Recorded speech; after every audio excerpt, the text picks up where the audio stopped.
Hi everyone, welcome to our online lessons again in surface area. We're looking at 2.2, our 2.2 notes, and we are on the section of our notes that says surface area, finding dimensions. So we're still in our 2.2 notes here. We're going to look today at how to take a formula for surface area and rearrange that formula to find a particular dimension. So for example, to rearrange a formula to find the length, or rearrange a formula to find the radius of a sphere. There are times where we are given the surface area, we don't have to calculate it, but we need something else. We need to find a dimension. Remember, a dimension is just a measurement of something, a length, a radius, etc. In these cases, we need to rearrange a formula and isolate the thing that we're trying to solve for. And I've got a few different examples for us to look at. So the first example that we have here in your notes is example 5. And it says, the surface area of a bowling ball varies from approximately 459.96 centimeters squared to 506.71 centimeters squared. Okay, that just means if you go bowling, you're going to pick a bowling ball, and it could be anywhere from, it could have this surface area, okay, that would be the smallest ball,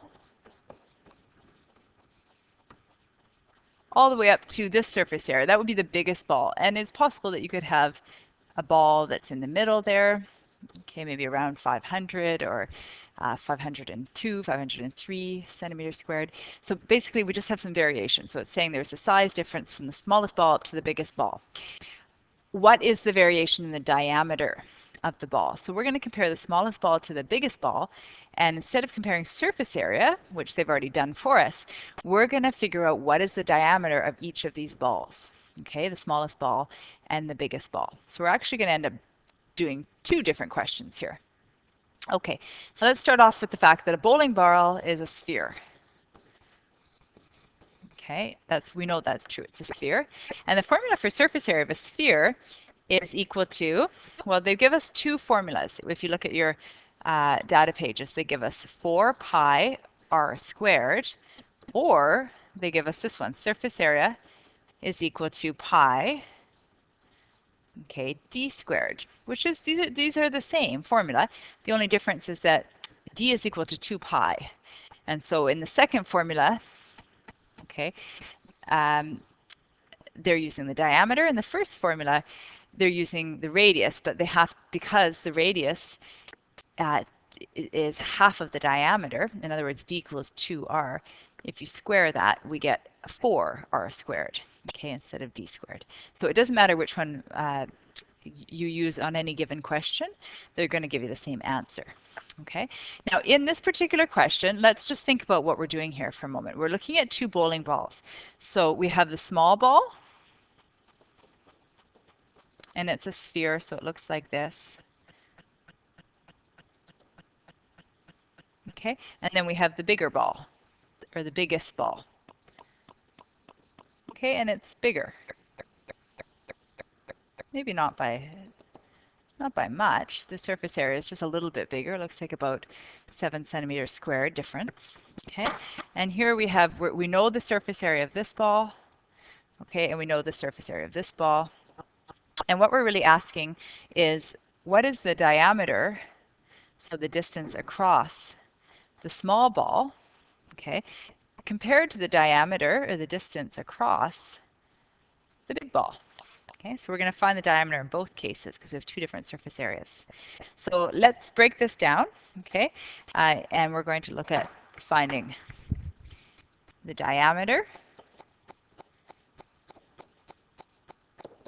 okay, for ball number 1. Let's call it, actually, let's not call it ball number 1, let's call it the small ball. Keep it simple. Okay, and we're going to do the exact same thing over here. Okay, but we're going to look at finding the diameter for the big ball, the bigger bowling ball. Okay, and what I already know about the small ball is that the surface area is equal to 459.96 centimeters squared Okay, and over here I know that the surface area of the big ball is equal to 506.71 centimeters squared. Okay, so I'm separating out what I know. Let's come back to our formulas for a moment. I need to rearrange the formula for surface area to find diameter. I'm looking for diameter, which is also called D. Okay, so we need to solve for D here. That's what we're really looking for. So we're going to be using this formula rather than this formula. We could have used this top formula, except we will find R, which is the radius, and then we'll have to times that radius by 2 to get the diameter. So there's no point in using this formula. Okay, we'll use this one, but we need to rearrange it. Okay, so let's go ahead and rearrange that formula. I am going to rearrange it over to the side here. Let's do that right here. So this is what we have. Surface area is equal to pi d squared. Okay, I want to get d all by itself. This is what I'm looking for, d all by itself. However, I see that right now d is being times by pi, and d is also being squared. So let's undo this one step at a time. Okay, to undo a formula or rearrange a formula, I want to get my answer down here to be d is equal to something all by itself. Okay, I look at what's happening to it. Well, the first thing I notice is it's being multiplied by pi. So we're going to undo that by dividing by pi on both sides. Okay, now pi is gone. So now what I have is surface area over pi is equal to d squared. Okay, finally I need to undo that squaring of d. So d squared is d times d. To undo squaring, I'm going to take what's called the square root. That's how I can undo squaring. So I'm going to take the square root of this. Okay, so and I need to take the square root of both sides in order to do that. What that square root is going to do is it's going to cancel out the squaring. Okay, so I'll be left with just d on its own. The square root of d squared is just d. And d is equal to the square root, okay, of the surface area divided by pi. Okay, so that's going to be the formula I use for both of my balls. I need to find d. So d is equal to the surface area over pi, and then all of that square rooted. Okay, same thing here. D is equal to the surface area over pi, and whatever number we get there, we'll take the square root of it. Okay, so let's start off by finding out what is the surface area divided by pi. So for the first one here, okay, well the surface area for the small ball I know is 459.96. I'm going to drop the centimeters squared just for a moment. Okay, actually, no, I can keep it in there. Let's keep it in there, centimeters squared. Okay, divided by pi.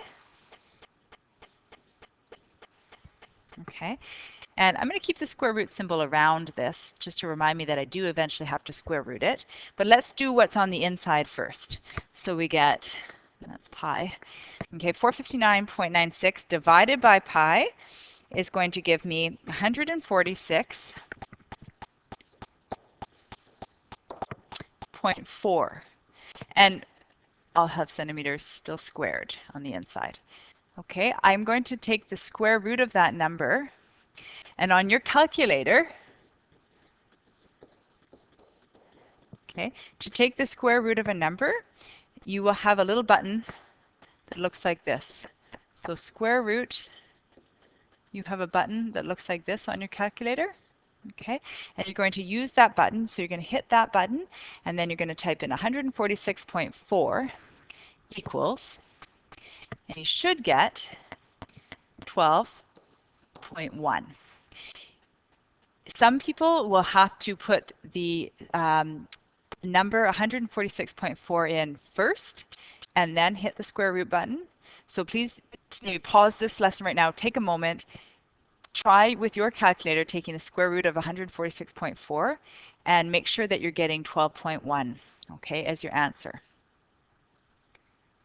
My units for 12.1 are now in centimeters because inside the square root symbol I had centimeters squared. Taking the square root undoes any squaring. So this centimeters squared will now be cancelled and I'll have just centimeters. Okay, so there's my answer. D is equal to 12.1 centimeters for the small ball. That's the diameter of the small ball.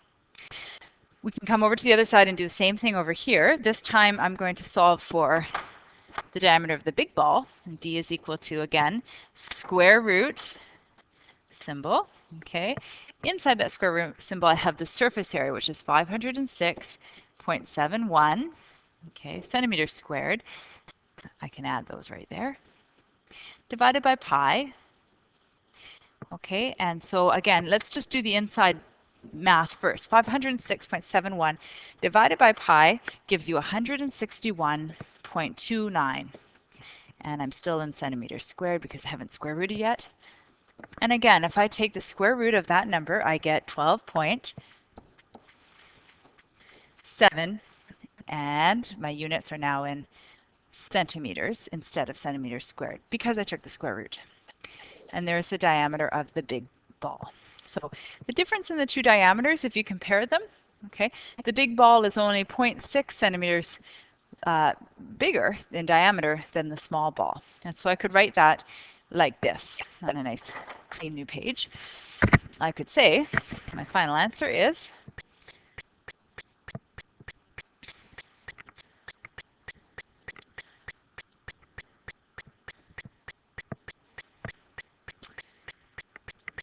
okay. So the variation in diameter is, well, if you look at the biggest ball, right, d was equal to 12.7 centimeters. So if I subtract the small ball, diameter of the small ball, okay, from the big ball, the small ball was 12.1 centimeters. So my answer, the difference, variation is the same as the difference. Okay, the difference between those is 0.6 centimeters. So that's the variation. They vary. I could write it as the variation is 0.6, or I could say that the diameter varies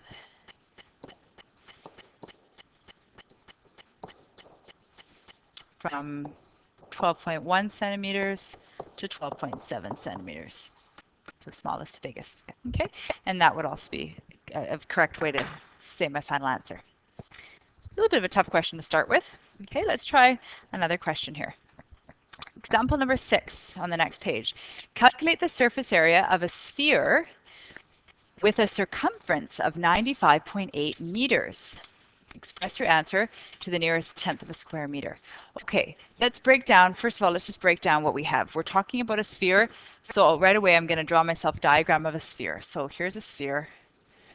It's a ball. Okay, and here's what I know about a sphere. I know that it has a radius as well as a diameter, but the radius would be from the center to the outside, and the diameter would be 2 times that all the way across. Okay. The other thing I know about a sphere is I know that the surface area, the formula for surface area of a sphere, so let's call this, SA, surface area of a sphere, is in my data book, and it is this, 4 pi r squared. Okay, that's what I'm going to have to calculate because it wants me to find surface area. That's what I'm looking for. Okay, but what am I given? I'm not given the radius. The only thing I need to plug in to my formula is the radius. If I knew r, then I'd be ready to go, but I don't know r. Okay, so this is going to be the trick here. What I'm given is the circumference, the distance around the sphere. Okay, so we'll start by figuring out where we're going. I need to find, I need to know r. I need to solve for r somehow. And once I have that, then I can plug that value of r into my formula for surface area. How am I going to find r? Well, we know we need the radius, and we know we're only given circumference. This is c. Okay, well, the circumference is just the distance around this sphere. So it's the perimeter, of this ball, or the circumference is the distance around the ball. Well, what is the formula for the circumference of any circle? we can go to page 2 of our data booklet and look it up. C is equal to 2 pi r. Okay, we have this formula for circumference. So circumference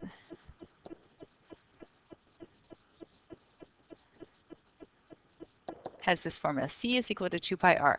I know circumference. It's 95.8 meters. It told me that. So that tells me it's 95.8 meters, okay, equals 2 times pi times r.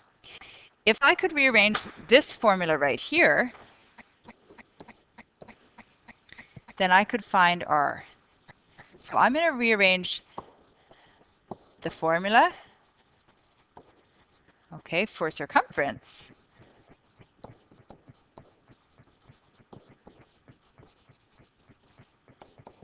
to find the value of r. Okay, so let's rearrange this formula. First thing I have to do is I have to get r all by itself.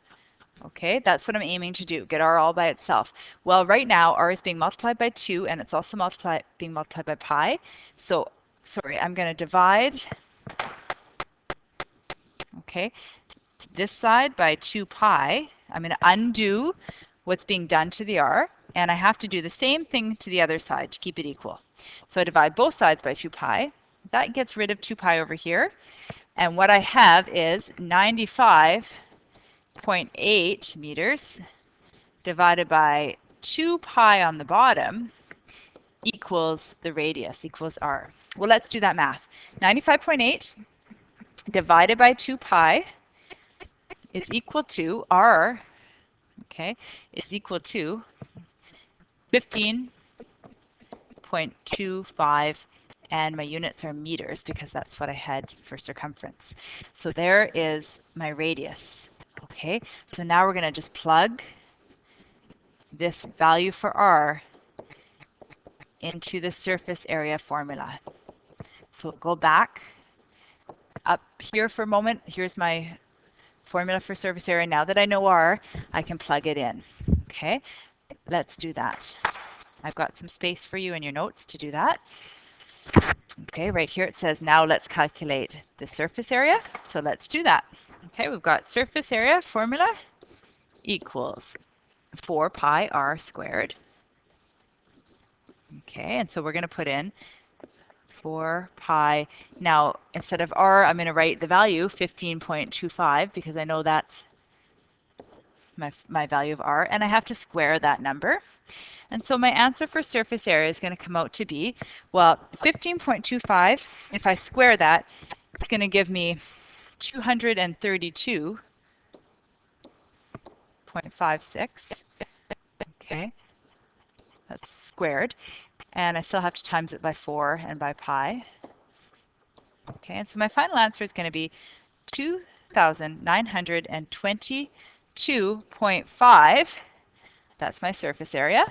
My units are in meters squared. Okay.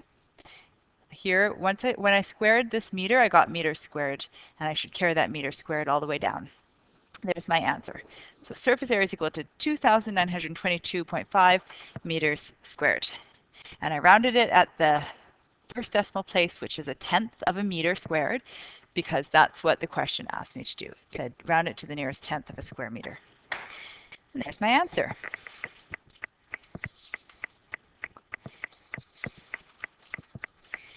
That's the last example in our notes for rearranging formulas to find an unknown dimension. However, I think that if you try some, start again, always start with your diagram, plug in what you do know, and then rearrange that formula to solve for what it is that you're asked to find. Okay. Remember, whenever you're rearranging formulas, you can underline or highlight what it is you're looking for, and you're going to undo what's happening to that variable. Okay, if it's being multiplied by something, you're going to divide by that value, but you have to rearrange it so that you get that dimension, in this case r, all by itself on one side of the equal sign. The next section in our notes, this last part of our notes, is just looking at what's called a composite object. we've found the surface areas of different objects. A composite objects, the word composite is just added together. So a composite object is two objects that are stuck together. Okay, that's what composite means. So for example, an example of a composite object could be, let's say, like a box, a rectangular prism.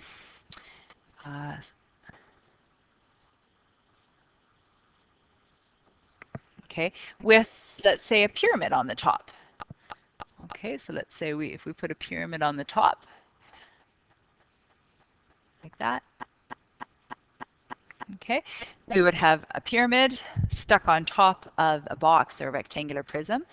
And the surface area of this object, again, it's all of the faces added together, the area of all the faces. So it's all of these faces here. Okay, in the bottom, and all of the triangles. Okay, added all together. It's all of the surfaces, all of the areas of the surface. The only thing that we have to remember with a composite object, if we're looking at surface area, the places where those objects meet, so in this case, the base of the pyramid and the top face of the box would not be included because they're inside the object. So any of the bases that are inside the object, or in other words, here in our notes we say the faces where the objects are connected, those will not be included in the surface area. So what we can do, and I'm going to take you through some examples, but in general, we simply will add together the surface area of the two different objects. So we would have the surface area for object 1, okay, plus the surface area of the other object. We just have to be a little bit careful because I know that the places where they're connected, so for example, in the one that we just looked at here up top, that the top face of that box, which is also the bottom of the pyramid, that's not included in the surface area because that's where they're connected and it's stuck inside the object. So I will just make sure that when I do this, I will not include, okay, or so we can say not including the faces where the objects are connected or stuck together. So if you imagine like you were making this object and you were gluing a pyramid to the top of a box, the place where you put the glue, the bottom of the pyramid, the top of the box, those two faces don't get included when we're doing the surface area. So let's go ahead and do a real example of this. Okay. Example 6 in our notes says this. We have a grain bin is built with a cylindrical base. Okay, I'm going to right away start to break this down and draw myself a picture. Okay, so we have a cylindrical base and a cone-shaped roof. So if I was going to make this out of objects or shapes, it's telling me that the bin is built with a cylinder on the bottom. Okay, that's what a cylindrical base means. And a cone on the top, a cone-shaped roof. Okay, so it will look like this if I draw myself a diagram. Okay, I've got a cone on the top and a cylinder on the bottom. So I'm going to draw my cylinder first. Okay, there's my cylinder. And on the top, there is a cone. So a cone has a circular base bottom, and then it meets at an apex up here. Okay, there's my cone. So this is what the grain bin would look like. The height of the cylinder is 21 feet. So let's draw that diagram. So, okay, so the height here, h, is equal to 21 feet. Okay, and the diameter of the cylinder is 19 feet. So on my diagram, the diameter, if I look at the circular base here at the bottom, okay, diameter is all the way across. D is equal to 19 feet. Notice up here, D is also equal to 19 feet. That's true here as well. Okay, D is also equal to 19 feet here.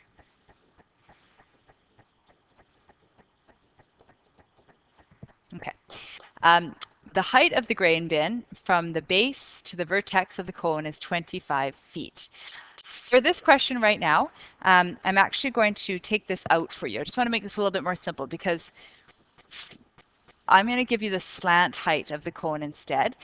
Originally, this question asked you to find the slant height, okay, and we're not going to do that. So instead of giving you the height of the cone, which is really what it's giving you, I'm going to give you the slant height of the cone. Okay, so in your notes, I want you to write this instead.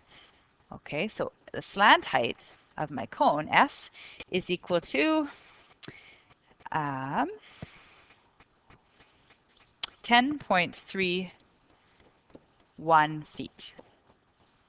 Okay, so I'm going to give you that, and we can add that to the question. So instead, we'll say the slant height of the cone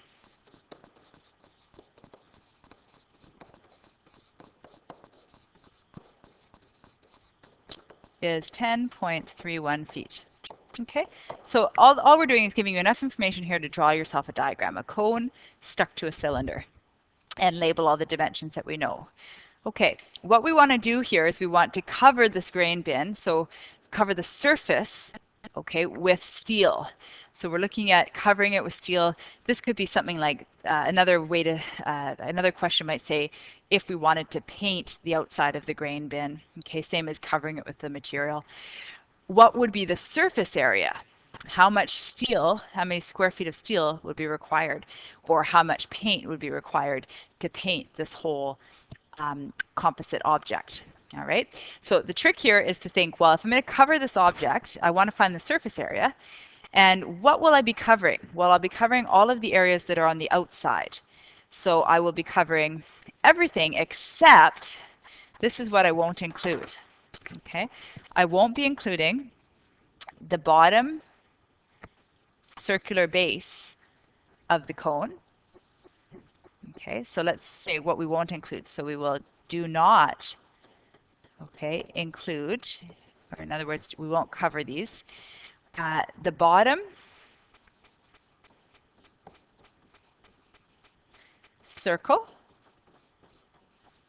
and I could say circle base for the cone. Okay, that's the only part of the cone that won't be covered. But also I noticed that in my cylinder, there's a circular top as well. Okay, and so also, okay, do not include the top circle base for my cylinder. And if this was a grain bin that was sitting on the grass or on the ground, if I was covering this whole bin with steel, I also wouldn't cover the bottom circle down here as well. Okay, we wouldn't bother to cover the bottom with steel. Okay, it could be made out of something else like wood. Okay, so we will not include the top circular base or the bottom base. Okay, for the cylinder. So in other words, all the circular bases won't be included when we do find the surface area of this composite object. So let's go ahead and get started here. So in your notes, we can work down below in your notes, and I'm going to kind of flip back and forth here. Okay, so let's go ahead and figure out, first of all, what is our total surface area? Okay, well, this is a composite object, so I have two different shapes. I have the cylinder and the cone. So what I'm going to do to start off with is say, let's figure out what is the formula for the surface area of the cylinder. Okay, plus the surface area of the cone. I'm going to add the two surface areas together. Okay, and let's expand that now. If you go to your data booklet and look up the surface area of a cylinder, okay, here's what we get. Let's have a look. Okay, come to your data booklet, look up a cylinder.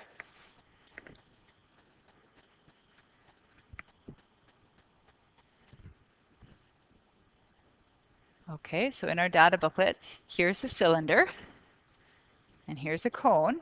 Okay, well, if you look at the surface area formula right here, okay, for a cylinder, it's equal to 2 pi r squared plus 2 pi rh. For just a moment, have a look and see where that formula comes from, okay? This part here, the 2 pi rh, okay, this right here, comes from, that's the curved area of the cylinder, okay, the side of the cylinder. This part right here, the 2 pi r squared, comes from the area of the top circle and the area of the bottom circle.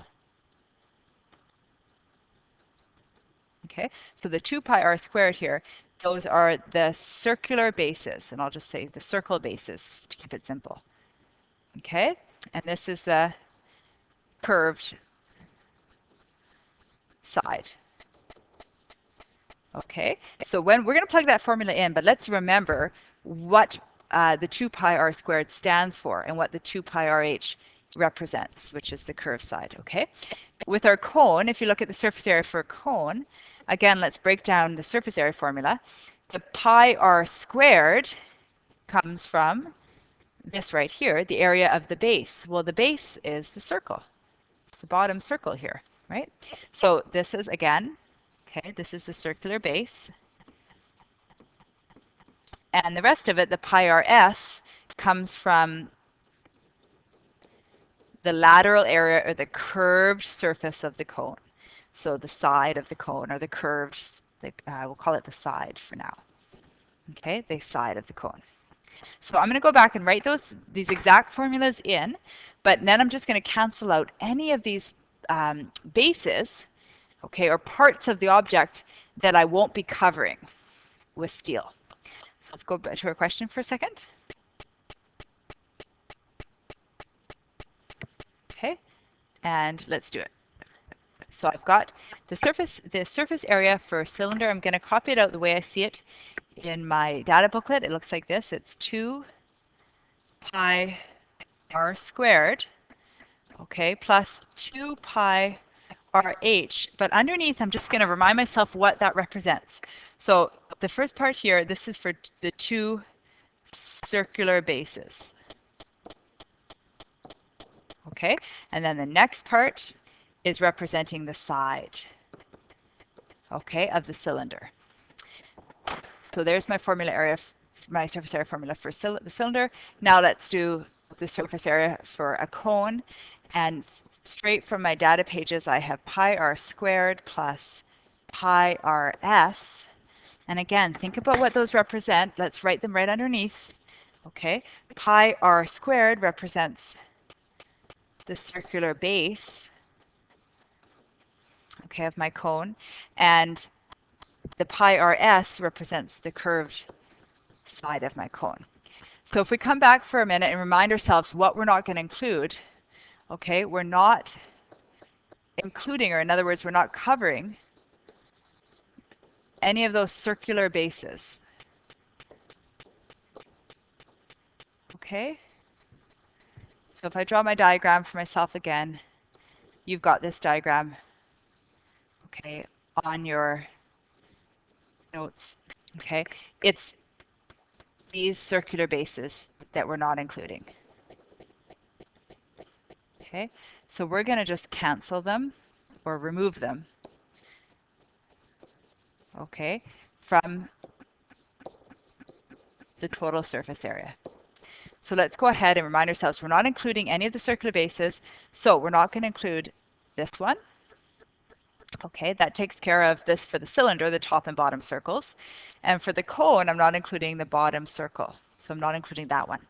So I can now simplify this out a little bit. So total surface area is equal to, well, for the cylinder, all I have left is 2 pi rh. And let's just remind ourselves that's for the cylinder.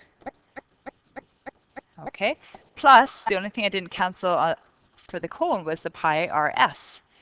That's the formula for the side of the cone. Okay, so now I can go ahead and I can plug in all my values because I have all of these values. Okay, so total surface area is equal to, if we go back to our diagram and look for a moment, we have the radius and we have the height. Now, just a moment, I should go back to the top of our notes for a moment, and we know that diameter is equal to 19 feet. I know that that's true. So what is the radius then? Okay, well, the radius is equal to a half of the diameter. So 19 feet divided by 2, because I know that the diameter is all the way across and the radius is only halfway across. So 19 feet divided by 2 is going to give me 9.5 feet. Okay, now that's true for my cylinder. And up here, because these are sitting right on top of each other, okay, I have the exact same diameter and the exact same radius up here for my cone. All right. Okay, so we can go ahead and calculate now using these values. Okay, so I'm simply going to plug in my value for R, my value for H for the cylinder. So I have 2, okay, times pi times R, which I figured out is 9.5.